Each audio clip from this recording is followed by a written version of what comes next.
was a 15-year-old boy arrested for the murder of 16-year-old Kayla Love in Chicago on the west side of the park. He beat her like a runaway slave, then stabbed her in the head. I guess it was a big commotion or something inside of a park. I don't know. But I guess people must have ran on her or something like that. I don't know the full story. We have breaking news just into our newsroom right now. Charges just announced in the beating death of 16-year-old Kayla Love. We told you about this story earlier in our newscast. And we do know that a 15-year-old now faces charges. This after Kayla Love was found beaten, dead in a park and stabbed on March 17th. There was a lady that was driving a car Sunday, and she called the police and said she seen the guy beating on the girl. She didn't know their ages, but they both was teens. I don't know the relationship. Was they boyfriend, girlfriend, or whatever? You know, she said she seen this guy beating on this girl. The police said they came, they checked, and they didn't see anybody. They didn't see no fight, so they coded out the call and went about their business. What they didn't know was that this girl was laying there on the ground, gasping for air, all kind of shit. This happened Sunday. She wasn't found till Monday in the evening, like 4 o'clock in the evening.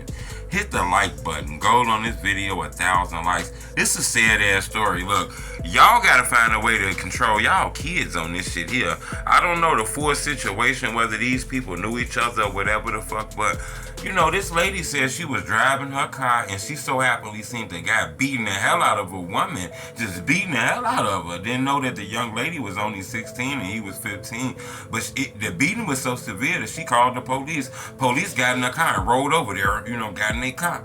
The police gumpy as hell, like they don't really know what the hell going on. If they seen some black people in the car, they search it and do all kind of shit before they let you go.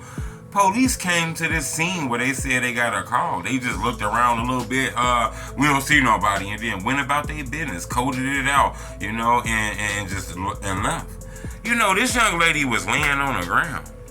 I bet her last moments was probably very scary, just praying that somebody will know she there, praying somebody will come get her, Somebody did the right thing and called the police. This young lady laid there on the ground when the police found her the next day.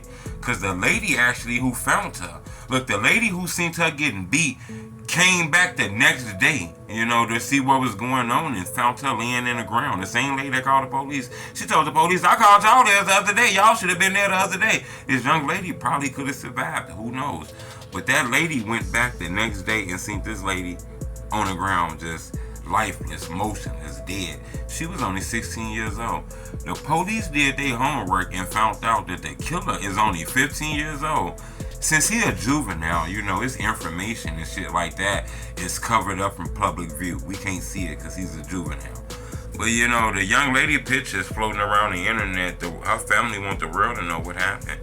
This is a sad situation, man. This going viral in Chicago. A 15-year-old boy that stole the life of a 16-year-old and actually stole his own life and gave it to the system. But who knows, since he's going to be charged as a juvenile.